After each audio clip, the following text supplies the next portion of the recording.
जय श्री कृष्णा दोस्तों, किशोरी क्रिएशन से मैं सपना शर्मा आप सभी का हार्दिक स्वागत करती हूँ आपके अपने चैनल पर। दोस्तों, मकर संक्रांति पर अनेकों नेक चार और व्यय किए जाते हैं। आज उसी श्रृंखला के क्रम में हम आपको बताएंगे कि नई बहू जो है मकर संक्रांति पर कौन कौन से नेक चार शुरू करती है।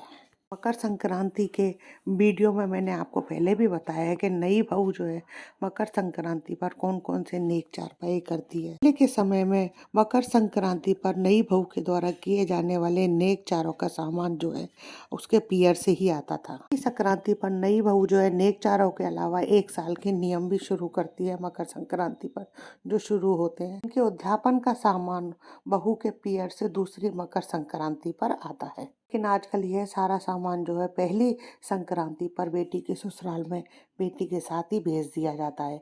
लेकिन किन्हीं कारणवश ये आपके पियर से नहीं आ पा रहा है सामान, तो इसे आप अपने द्वारा भी खरीद कर ले सकते हैं। ये आपके ऐसा संभव नहीं है कि बहू के पियर से सामान नहीं आ सकता या आप भी नहीं ले सकते, तो जितनी सामर्थ्य है उन्हीं के अनुसार जो है आप अपने नेक चार कराएं। तो आज के वीडियो में हम जानते हैं कि नई बहू जो है पहली संक्रांति से कौन कौन से नियम ले सकती है और उनके उद्यापन की विधि क्या है। तो ये सारे नियम जो 1 साल करके पूर्ण कर सकते हैं और आपके बहू के पियर से अगर ये सामान पहली संक्रांति पर ही आ गया है, फिर इन सामानों को कलप कर यानी जिसे मंसना कहते हैं, मंस करके पहली संक्रांति पर ही कर सकते हैं या फिर 1 साल का नियम लेकर के भी आप कर सकते हैं। जैसे आपकी सुविधा और सामर्थ्य उसके अनुसार जो है आप ये नियम कर सकते हैं। नियम है 14 सुहागिन स्त्रियों को बिंदी लगाना।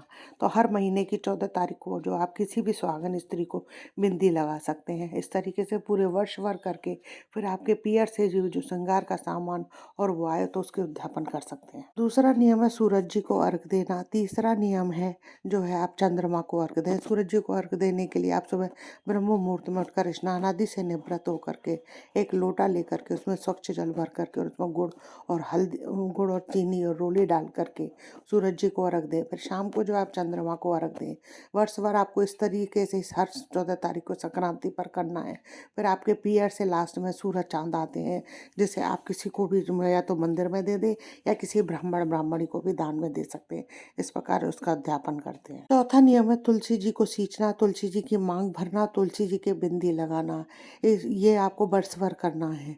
फिर आपके 1 साल पूरा होने पर आपके पियर से इसमें 365 दिए आते हैं, या तो खोबे के आते हैं या फिर है ना आटे के बना करके और उन पर उन पर चीनी चढ़ा करके वो बना करके भेज सकते हैं। के अलावा 365 चक्कर पारे और एक चांदी की मांग भरनी आती है। सामान को कलप करके सारे सामान को जो है आप सासू जी को देते हैं। खाने के सामान को तो जो है बांट दिया जाता है और बाद बाकी का सामान जो है आप अपनी सासू माँ को देते हैं। इसके अलावा एक चांदी का तुलसी का बिड़ला भी भेजा जाता है जो सासू जी के पास रह जाता है। इसके अलावा एक साड़ी तुलसी जी की श्रृंगार का सामान दिया जाता है, जिसे मंस करके आप मंदिर में दान में दे सकते हैं। जो है बहू मंस करके दे देती है। इसमें बेटी जमाई इसमें से कुछ भी नहीं खा सकते, इसलिए बेटी जमाई को जो है अलग से खाना पैक करके भेज दिया जाता है। नियम है शाम के समय अपने घर के मंदिर में जो है दिया बाती करना। ये आपको वर्ष भर करना है, जिसके उद्यापन के लिए चांदी की दिया और बाती जो है भेजी जाती है। नियम है सामी की रोटी देना। नियम में ब्राह्मणी को जो है 2 रोटी प्रतिदिन देने का नियम लिया जाता है। अगर आपको ब्राह्मणी नहीं मिले तो ये रोटी आप जो है गाय को दे सकते हैं। उद्यापन के लिए बहू के पियर से 365 मैदा की पापड़ी पर जो है चाशनी चढ़ी हुई आती है, आप अपने परिवारीजनों में बांट देते थे। इस प्रकार नई बहू के द्वारा मकर संक्रांति पर बहुत ही सरल विधि से ये नियम जो है पूरे किए जाते हैं। दोस्तों, अगर आपको मेरे द्वारा दी गई जानकारी अच्छी लगे तो प्लीज़ मेरे वीडियो को ज़्यादा से ज़्यादा लाइक और शेयर करें। यदि आपने अभी तक मेरे चैनल को सब्सक्राइब नहीं किया है तो उसे सब्सक्राइब करना ना भूलें, पास ही बेल आइकन को दबाएं ताकि आने वाले हर नए वीडियो का नोटिफिकेशन आपको मिल जाए। हिंदू धर्म रीति रिवाज कथा कहानी जानने के लिए चैनल पर बने रहने के लिए बहुत बहुत धन्यवाद। जय श्री कृष्णा दोस्तों, राधे राधे।